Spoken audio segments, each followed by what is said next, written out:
के अंदर पैसों का हाल और इस पैसों के हाल से जनता है बेहाल।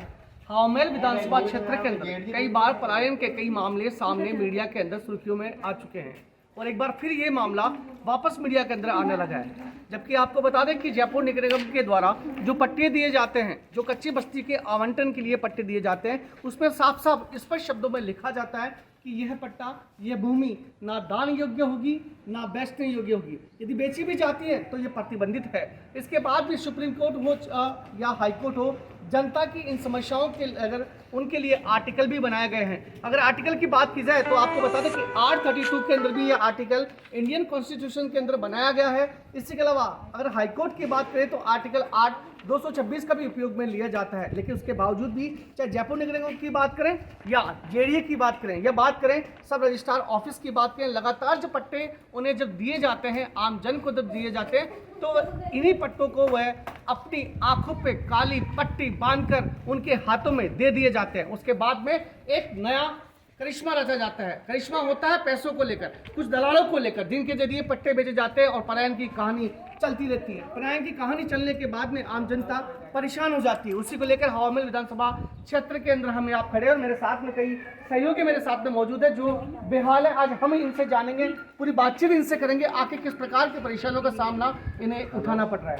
जी तो शुभ नाम जानना चाहूँगा। सर, मेरा नाम मुकेश कुमार शर्मा, एडवोकेट, राजस्थान हाईकोर्ट जयपुर, और मैं इंदिरा कॉलोनी का निवासी हूँ।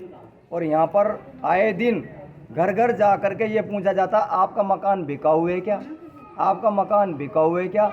एक मकान बिका है वहाँ पर पास में, उसमें हंडे चढ़ाए गए और वहाँ पर मीट मटन पकाया गया।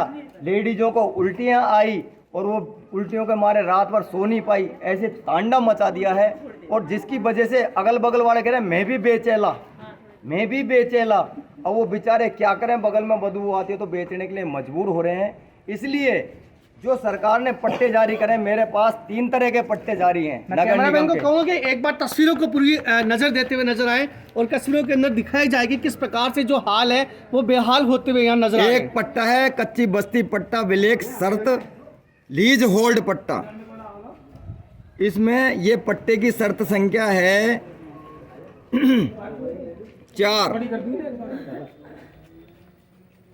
3। पट्टा धारक उक्त भूखंड का विक्रय दान हस्तांतरित नहीं किया जाएगा। पट्टा धारक की मृत्यु उपरांत वैधानिक उत्तराधिकारी पट्टे का स्वतः मालिक माना जाएगा।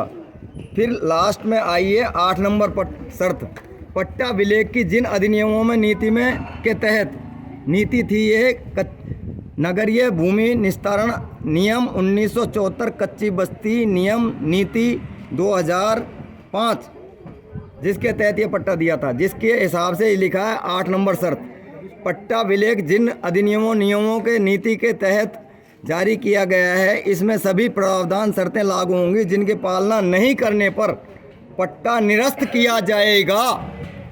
अब आप देख रहे हैं कि यह वह सेक्शन है जो कच्ची बस्ती भूमि पट्टा नियम 1974 के तहत ये नियम बनाए गए, जिसके अंदर इन्हें प्रतिबंधित किया गया। लेकिन उसके बावजूद भी आज भी आपको बता दें कि पट्टे जो है हस्तांतरित किए जाते हैं, जबकि नियम है प्रतिबंधित है। उसके बाद में कई प्रकार के सेक्शन भारत सरकार के द्वारा लागू किए गए, जिसके ऊपर भी हम नज़र डालते हैं। एडवोकेट मुकेश कुमार शर्मा जी, मैं एक रूलिंग्स बताना चाहूँगा कि who can file a PIL against whom, कौन किसके खिलाफ पर्सनल लिटिगेशन डाल सकता है। Any citizen can file a public case by filing petition under section article 32 of the Indian constitution in the Supreme Court. Supreme Court में जाएगा तो 32 article Bharat के संविधान के तहत ये कार्रवाई होगी। Under article 226 of the Indian constitution in the Rajasthan high court, Rajasthan कोई कोर्ट में कोई रिट लगाता PIL तो आर्टिकल 226 भारतीय कॉन्स्टिट्यूशन, भारतीय संविधान अधिनियम के तहत लगाएगा। और यदि लोअर कोर्ट में under section 133 of the criminal procedure code के तहत ये मजिस्ट्रेट के सामने प्रस्तुत की जा सकती है।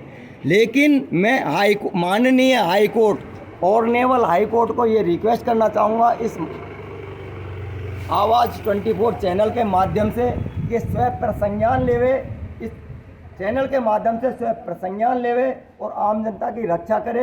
ये हिंदू पलायन कर रहे हैं। इन्होंने एक एक रुपया जोड़ करके एक एक ईंट इकट्ठी करके यहाँ पर जो है मकान बनाए हैं। ये अपने बच्चों के साथ यहाँ पर जीवन जीना चाहते हैं, लेकिन फिर भी यहाँ गुंडा तत्व, असामाजिक तत्व आते हैं और यहाँ पर हिंदुओं को पलायन करने के लिए मजबूर किया जा रहा है। जबकि इन सारी कार्रवाइयों का, इन आर्टिकलों का अनदेखी कर रहा है नगर निगम का कमिश्नर, अनदेखी कर रहा है नगर निगम का कमिश्नर, जिसके खिलाफ PIL स्वयं प्रसंज्ञान लेकर के कार्रवाई की जा सकती है। राजस्थान के अंदर जब से भजनलाल की सरकार आई है, भजनलाल की सरकार आने के बाद में महिला शक्ति की ओर भी एक बड़ा कदम उठाया गया है। महिला शक्ति को आगे बढ़ाने के लिए भजनलाल सरकार ने कई प्रकार के निर्णय भी लिए, कई ऐसे ठोस कदम भी उठाए। उसके बावजूद भी आपको बता दें कि हवामेल विधानसभा क्षेत्र के अंदर ये नारी, ये महिलाएं हैं, ये वह महिला शक्ति है जिस शक्ति के जरिए राजस्थान सरकार हमेशा एक ठोस कदम उठाती है। अब आज जानते हैं इन महिलाओं की पीड़ाएं, ये आज क्यों महिलाएं अपने घर के आंगन से निकल के सड़क पे उतरी और क्या अपनी वेदनाएं ये बताने जा रही है। जी, आपका शुभ नाम है? सुनीता कुमार। किन किन प्रकार की समस्याओं जो है यहाँ लगातार? पे है ना, रात को गाड़ियाँ आती है, बहुत भयंकर गाड़ियाँ चलती है और बहुत परेशानी होती है। बच्चियाँ भी हैं, वो बाहर नहीं निकल पाती और है ना रात को है ना सीटियाँ बजाते हैं, गुटखा वगैरह थूकते हैं, तो है ना बहुत परेशानी हो रही है। तो यहाँ से जाने में ही ऐसे लगता है कि चलिए चलें यहाँ से। और यहाँ पे मीट वगैरह बनते हैं और गुटखा वगैरह थूकते हैं और है ना बहुत परेशानी होती है। मोटे मोटे हंडे चढ़ाते हैं, तो उनसे बहुत ज़्यादा परेशानी हो रही है। तो ऐसे कह रहे हैं भाई यहाँ से सड़कों के ऊपर ही जो है सबको लगा दिया जाता है। सड़कों के ऊपर ही सबको लगा दिया। कभी आपने कभी जो है थाने के अंदर या कभी जो है इस प्रकार के अपराध जो होते हैं उसके लिए कभी शिकायत दर्ज करवाई? हाँ, शिकायत करी, थाने में गए ना, कोई कार्रवाई नहीं है। जी, बताए आपको क्या कौन सी समस्याएं लेकर सामना करना पड़ता है लगातार? एक तो बच्चों को, छोटे बच्चों को तो बाहर निकाल ही नहीं सकते हम, और रात को गाड़ियाँ निकलती है तो सोते हुए को भी रात को लगभग कितने बजे समथिंग ये चीजें, ये जो घटना है ये घटित होती है? कितने बजे समथिंग जो है आपको ऐसा लगता है कि लोग बाग यहाँ आते हैं, सीटियाँ बजाते हैं या गंदगी यहाँ फैलाते हैं? 1 से 2 बजे तक, और फिर हाँ करते ही निकलते हैं। गाड़ी के लोग और सीटियाँ बजाते हैं और बाटे भी फेंकते। कभी आपने अभी आपके जो नियर बाई जो पार्षद है या जनप्रतिनिधि उनको कभी इस प्रकार की समस्याओं के लिए अवगत करवाया? कोई कार्रवाई नहीं, कोई कार्रवाई नहीं है सर। तो आप देख रहे हैं कि ये वह नारी शक्ति है जो घर के आंगन में रहती है, घर के आंगन से बाहर निकल कर ये अपनी समस्याओं को, ये अपनी वेदनाओं को बताती हुई नजर आ रही है। क्योंकि इन्हें कई बार ऐसा लगता है कि जिस एरिया के अंदर, जिस क्षेत्र के अंदर हम रहना चाह रहे हैं, जहाँ पे हमें सुख शांति का अनुभव होता है, लेकिन इन्हें यहाँ सुख शांति ना मिलकर इन्हें कई प्रकार की समस्याओं का सामना करना पड़ता है। और नज़र ये आती है कि रात को यहाँ पे कुछ लोग यहाँ आते हैं, गंदगी यहाँ फैलाते हैं, कई प्रकार की अभद्र भाषाओं का प्रयोग करते हैं, महिलाओं बेटियों की सुरक्षा का ध्यान नहीं रखा जाता है। कई बार पार्षद को भी अवगत करवाया जाता है, कई बार क्षेत्र के थानाधिकारी को भी अवगत करवाया जाता है, लेकिन समस्याओं का समाधान नहीं हो पाता है। इसी के साथ में हम यहाँ के कुछ बुजुर्ग व्यक्ति भी हैं जिनसे हम बातचीत करेंगे, जो यहाँ की जो हालात है उसको हमारे सामने न्यूज़ चैनल के माध्यम से अभी लाइव तस्वीरें आप लोग देख रहे हैं जो बयां करेंगे। जी, यहाँ तो क्वांटिटी में आते हैं, मेरे सामने है अंडा मीट मछली दिन में आके क्वांटिटी में खाते और बिल्कुल गंदगी फैला के जाते हैं। बदबू आती है, उल्टी आती है, बदबू आती है, उल्टी आती है लेडीजों को। उनको कई बार समझाते हैं लेकिन नहीं मानते। वो 15-20 की क्वांटिटी में आते हैं, वो सामने वाला मकान है उसमें आते हैं, वो दिन में और रात को जाते हैं, वो दिन भर एकदम। तो कभी आपने मतलब 100 नंबर पे या ऐसे कभी शिकायत दर्ज करवाई? मैं भी परेशान हूँ। अब 100 नंबर पे क्या सुनते ही नहीं कोई। एक बार ये वकील क्या जन सुनवाई नहीं हो पाती? कभी पार्षद को अवगत कराया इन चीज़ों को लेकर? पार्षद को देखा ही नहीं। क्या कौन सा वार्ड है आपका? 18।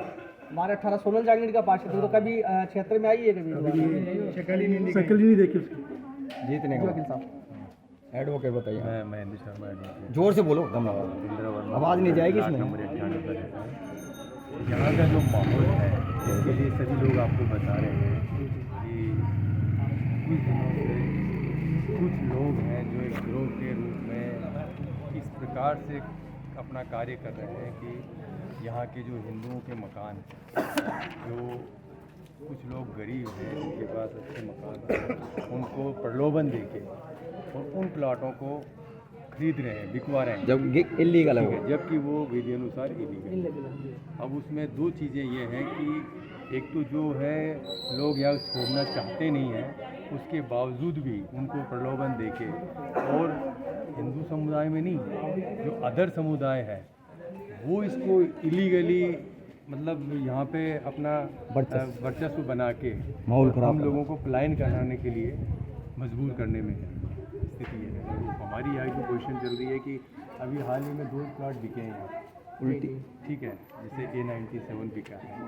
अब उसमें ये हुआ है कि जिन लोगों ने उस प्लॉट का सौदा कराया उसमें हिंदू बन के एग्रीमेंट हुआ और रजिस्ट्री हुई मोहम्मद की, ठीक है सर।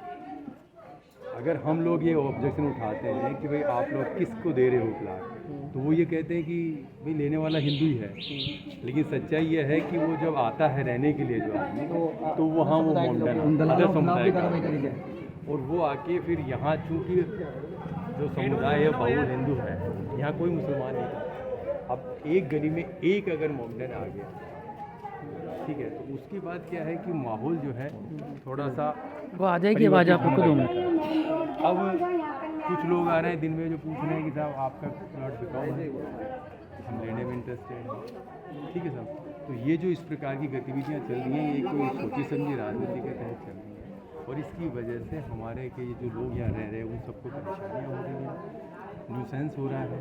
दूसरा, लाइन करने की जो है हम लोग कोई चाहते ही नहीं है, ना कोई अड़ोसी पड़ोसी चाहते हैं, लेकिन कुछ लोग हैं जो मजबूर भी मान लो बेच के जाना चाहते हैं, तो उनको जो है लोभ दे के आप लालच दे के कि हम लोग इसको परचेज कर ले रहे हैं और यहाँ स्थिति ऐसे क्रिएट की जाए कि देखिए वकील साहब, सबसे बड़ी जो सवाल जो पैदा होता है वो ये सवाल ये पैदा होता है कि आप क्षेत्र के निवासी कॉलोनी में आप लोग रहते हैं, आपके द्वारा यहाँ पे ऐसी कोई समिति भी बनाई होगी जो विकास कार्यों के लिए काम कर रही है, या ऐसी समिति बनाई होगी जो इन चीज़ों को रोकने के लिए जो है प्रतिबंधित जो है कार्रवाई की, तो क्या आप लोगों ने कभी इस प्रकार से कम्युनिटी बनाकर इस प्रकार से कोई कार्य किया है?